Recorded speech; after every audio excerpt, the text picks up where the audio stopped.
we're talking about the concept of building great collaboration. If you just joined us, we heard a really powerful 2-minute video by Steve Jobs where he broke out the elements and the steps of building collaboration. So far, we've covered the need to define good roles, to meet on a regular basis, to have a structure of teamwork throughout the company that looks the same, meetings from the top all the way to the bottom, from the top of the organization down to the front lines, and to create a sense of accountability in that everybody comes through with what they said they're going to do. And so let's push further. All right, so how do you do this? All right, well, what Steve points out is that you have to take your org chart and you have to look at how you operate, and you break up into these different teams, okay?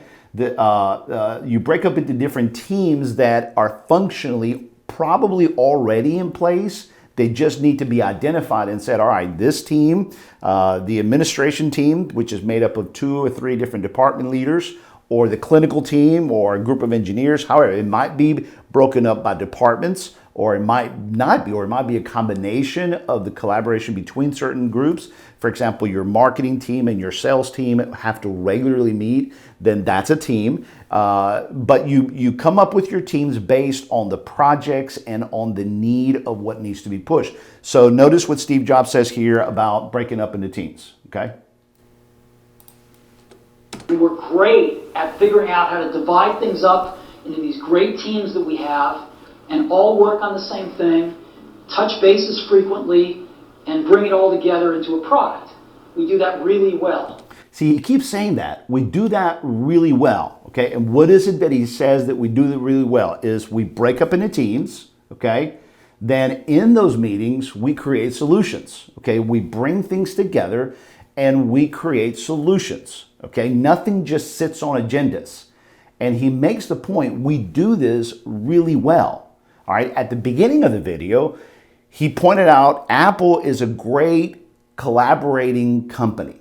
It's a company where there's great collaboration. And so he takes an enormous amount of pride in that, look, we're good at creating iPads. I mean, that's what the whole conference was about, the whole interview was about. We're good at creating iPhones. We're great at creating technology. But his greatest pride is what he points out here. What we're really good in order to make these products is we collaborate well. And these teams are committed. And Steve Jobs didn't just hope or command folks get together. He made sure there was a structure, there was a rhythm of meetings, and you'll see in just a minute, he made sure he traveled throughout the meetings to make sure everybody was on the same page. That's also the role of the Director of Operations. We'll cover that more in segment 4 in the next segment. But that's how this works. And that's what you should be really good. Here at Teamwork World, we try to pride ourselves in likewise being a great collaborative team. Because if you have a good collaborating team, anything is possible. You should be able to create great products, great services, great solutions, because there's open dialogue and nothing just sits on the agendas, okay? So then the whole issue of open dialogue, it has everything to do with the great meetings. And so notice he gets into that and the reporter asks him, yeah, but you know what, let's watch the video, okay? Notice what he says here about the having great meetings.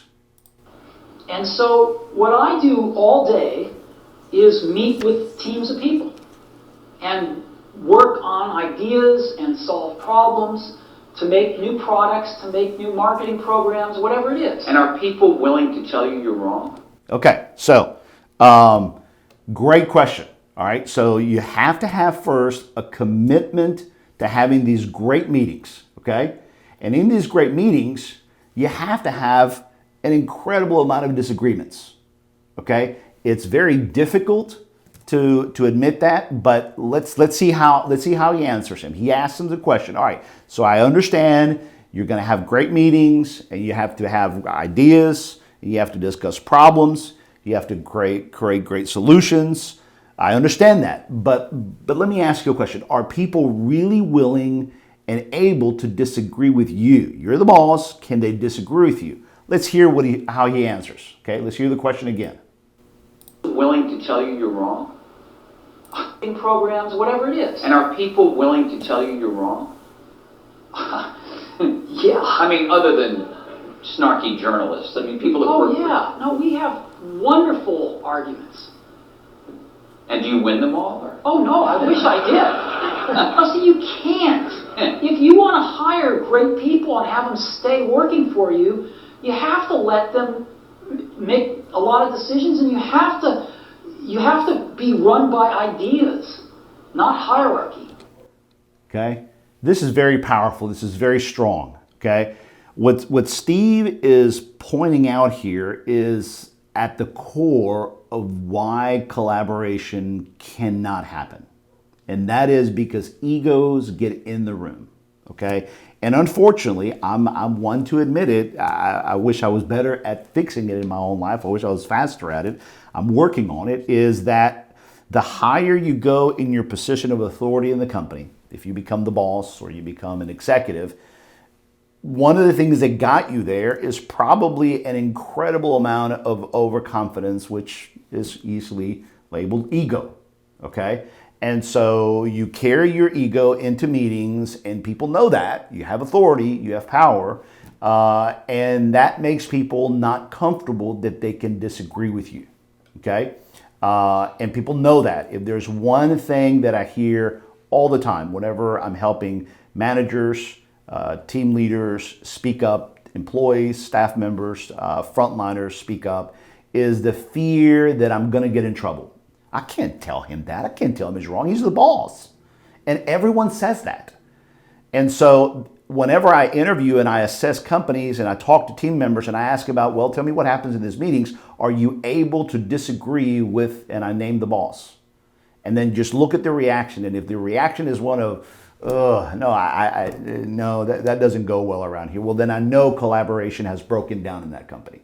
Why? Because the executives who it's not out of a bad place. It's not out of a bad place at all. It's just that executives, bosses, team leaders, they bring their ego, they bring their aura with them. And what Steve is pointing out is that has to be eliminated.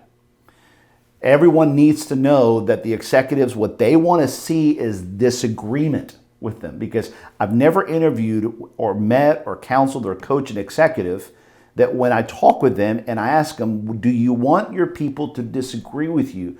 They tell me, yes, I need them to disagree with me. I want them to disagree with me. But when I get into the meetings, I somehow just cannot get them to talk, because it takes practice for you to not walk in there and just end the conversations or jump at the final solution, cut collaboration, cut discussion. Why? Because you know what? We're spending too much time talking. Guys, just make a decision. And that attitude of impatience that executives usually bring into meetings over a period of time, it sends a message loudly and clearly to everybody that when the boss walks in, ideas have to go along with that person. Steve says it's the opposite, okay? Steve says, no, ideas have to reign. Ideas have to reign over hierarchy, meaning if you're the boss, I'm sorry you're the boss, but I'm sorry you're the boss, but just because you're the boss doesn't mean that we're going to go along with you. We're going to disagree with you, especially because you're the boss. Because you only see certain things from the top. We know what things are closer to the ground and in the middle. You have to listen to us, and you have to let us make the decisions. And you have to just simply make sure we're not ruining the company, or that you're not going off the beaten path, or that we're not violating the vision that you want to bring into this. You check us and you help us and you jump in. And like Steve Jobs will say in a few minutes, you participate, but you have to let us have a real honest sense and feeling that it's us who are making the decisions. You're part of this, but don't come in and take over. Don't come in and shut us down. Don't come in and explode. Don't come in with ego. Don't come in. And it's very difficult, y'all. It's extremely difficult, but there has to be an agreement that this is how we run meetings. Otherwise, listen to what Steve says. If this does not happen, this is what will happen. Watch, listen. The best ideas have to win. The best ideas have to win. Otherwise, good people don't stay. But you must be more than a facilitator. Ideas have to win. So, All right, I talked over it. Let me back it up a little bit. Listen to what he says. If ideas don't govern, if ideas don't reign in the meeting, and you don't let folks make the decisions, here's what Steve says will happen. Have to win. So- Otherwise, good people don't stay. but you must be more than a facilitator who runs meetings. You obviously contribute. All right, so the sound was a little bad there. Ideas. All right, and he makes it very clear, okay? If we don't run by ideas and you don't let people make the decisions, then your good people are going to leave, okay?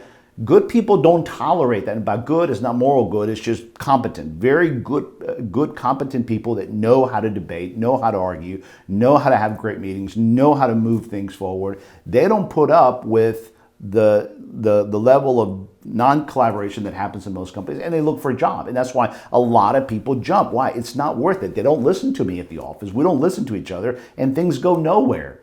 And so good people jump. So I usually ask companies, teams, do you have this level of collaboration where the teams are the ones that make decisions? And they usually say no. And I say, well, according to Steve Jobs, and I agree with him, that means that your good, competent people have already left.